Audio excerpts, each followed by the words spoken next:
They met behind closed doors and compromise just broke out. I'm Scott Ott with Stephen Green and Bill Whittle, and this episode of Right Angles brought to you by the members of BillWhittle.com.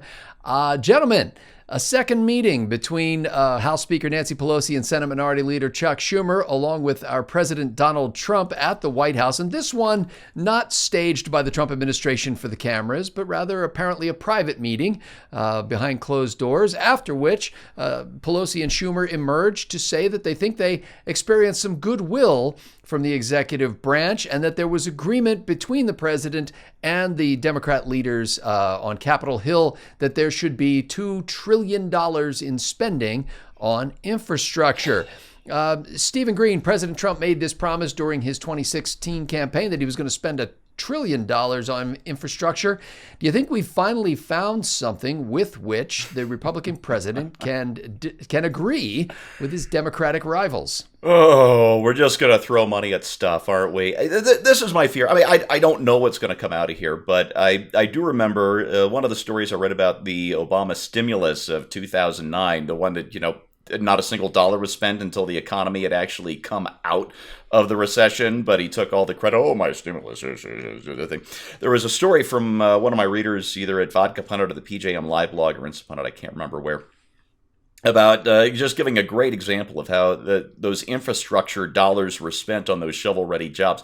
And Scott, this was a story, again, from your neck of the woods in Pennsylvania, where a politically connected union crew was brought in from Michigan because somebody had some debt to pay to somebody, and they resurfaced this section of highway in the cheapest, fastest, least long-lived way possible, and then hustled out of town. And of course, within 6 to 12 months, the road was in just as bad a condition as it had been before all those Obama stimulus dollars were spent in Pennsylvania. And I should mention that Pennsylvania, of course, is Joe Biden's home state, and that Joe Biden was also the guy in charge of looking after all of those stimulus dollars and how they were spent. So I look at our roads, especially, Bill, when I'm down your way in Los Angeles, and I just look at the terrible condition of our highways.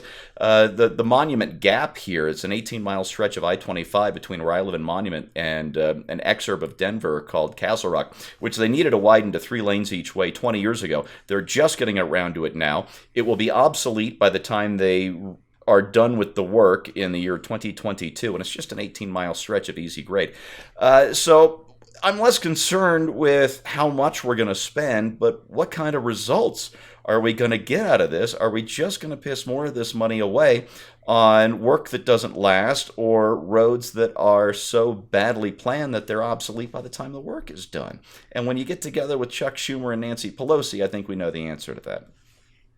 Well, Bill, as an issue that Steve raised right there was also brought up by Acting Chief of Staff Mick Mulvaney, who, while the president was meeting with Nancy Pelosi and Chuck Schumer, was speaking to a group out in Los Angeles and expressed deep skepticism about getting an infrastructure deal done with the Democrats, basically because of environmental regulations.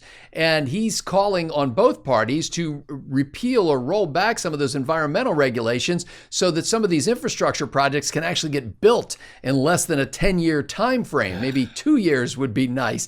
Bill, I know that it seems impossible to think that anything is going to get done in Washington, D.C. except by the sheer force of majorities in either house or the ownership of the White House, so to speak. But is it possible that Americans actually want to see all these people work together and say, look, we've got these federal highways, we've got these bridges that are crumbling, they need fixing. Why don't you people sit down and shut up and do your job? Couldn't agree more. I mean, the country's so divided politically, but we all drive on the same roads and the same bridges, and we're going to have the same tunnels collapsing on us and the same dams breaking and drowning us all, and most especially the same electrical grid going down and taking us back to the 1700s if we don't do something right quick. So, yeah, I think this is a great thing. And parenthetically, while I could get into my absolute purist mode, this is one of the things that I think the federal government is least loathsome to be working on, is things like federal infrastructure. All of that is that. So But, when you hear this kind of thing, it's like, this isn't going to happen, Everybody knows it's not going to happen. They can allocate $2 trillion and it's not going to happen. Here in Los Angeles, the roads, as Steve pointed out, my wife from Russia, who's been to both places, says the roads in LA are worse than Cairo and worse than Istanbul. And she's right. And it's never going to get better because, for example, we have, as many of you probably have around the country, we have an adopt a highway thing, right? Where there's a little square sign says adopt a highway. This section of highway is paid for by Dave's Dry Cleaning, and that's it. So let's just think about this for a second. First of all, Dave pays income tax to the state of California to fix those roads. Then Dave also pays corporate and property taxes to the state of California to fix those roads. And now Dave writes a third check out of his pocket to pay California to fix those roads in exchange for a little virtue signaling and a little tiny bit of advertising, or maybe he really just wants the roads to be better, but he's paying for it 3 times and the roads are still a catastrophe. So it is a con game and everybody knows it. And I'm getting to the point where it's like 2 trillion, 3 trillion, really seriously, guys, I was like, hey, you know what? Just put it on the tab. Put it on the tab. No one's going to pay the tab, so put it on the tab. Absolutely. Sure. What are we up to now? 25 trillion, 23 trillion? Nobody knows. 22 I don't know. point something trillion. Yeah. Okay. So I'm a person who's supposed to have a reasonable beat on this kind of thing. And I can't get us within $3,000 billion of what we owe. That's not what we owe. I can't put us within $3,000 billion of the amount of money that we owe. It's all gray area for me. So, if you want to take this fictional money and spend it on improving bridges and roads, I'd say that's a better use for it than better use for whatever this thing is that used to be called money. And I don't know what else to say, but because it's not real money, we're not going to see it happen. And if you really, really, really wanted to have infrastructure fixed in this country, you'd make this bridge belong to somebody. It'd be somebody's bridge. And then that somebody would get the bridge repaired because it'd be their property and it'd be their source of revenue. And they would get the bridge repaired and they'd be liable for any bridge collapses and sweet, But I don't see anything ever going to come out of this. I don't think anything's ever going to come out of any of this stuff. I don't think NASA's ever going to put a man in space again. I think the whole future is getting small and local. And just honest to God, if I wanted better streets in LA, rather than hearing Donald Trump talk about a $2 trillion expenditure, I would rather walk down the street in my neighborhood, knock on doors and say, guys, it's going to cost us $170,000 to get this stretch of road fixed. How much can you put in? We'll get it done in a weekend. Well, having served for a short period of time in a local government, one of the things that always bothered me was the short-sightedness of elected officials with regard to infrastructure. Even though they spend a lot of money on something called comprehensive planning, and even though there are organizations that pull together leaders from local townships and counties and municipalities and engage in this kind of planning, it seems that most of that money goes into drawing up plans that never necessarily lead to any actual work. And by that I mean that we build highways and bridges without taking into account their maintenance costs.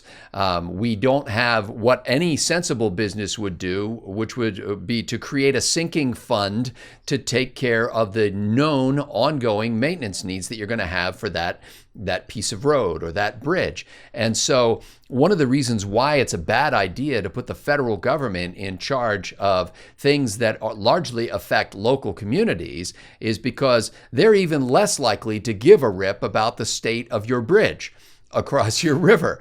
There was some sense in what President Eisenhower wanted to do was to make a federal highway system because he had seen the difficulty of getting around in Europe if military operations were required to move logisticals, caravans and things like that to get them around. So it made some sense to have that kind of a federal highway system. And there are projects that no single state can take on. That all makes perfect sense. But it should stop at the county border. It should stop at the state border. It should stop at the city border, the federal government's involvement in this, and give local people the responsibility and the authority to get these things done. I don't know whether this is an apocryphal story, but it was told to me firsthand by a guy who's a township supervisor who said that they had a little bridge over a creek and they got an estimate to replace or repair the bridge, and it was going to be about $150,000 to fix this little bridge over a very small creek. Somebody in the township government said, why don't we get the federal government to give us a grant to fund the construction of this, because they have infrastructure monies that we can apply for. When they did that, they found out that the bridge was going to cost well over $1 million, because compliance with federal regulations regarding how the bridge would be built is different than compliance at the township level by the very people who would be driving over the bridge every day. So in any case, I think allowing, pushing those responsibilities down to the local level is better.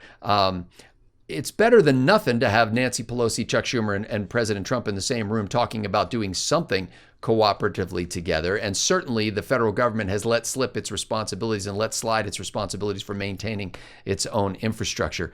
Whether $2 trillion is a good number or President Trump's former promise of $1 trillion is a good number is not really the point here. I think that there are some fundamental responsibilities that the federal government does have. I'm not a chaos person. I'm not a no government person. I'm not an anarchist. What I would like to see, though, is somebody keeping their legs under their desk and picking up their phone and using their computer to actually do their job.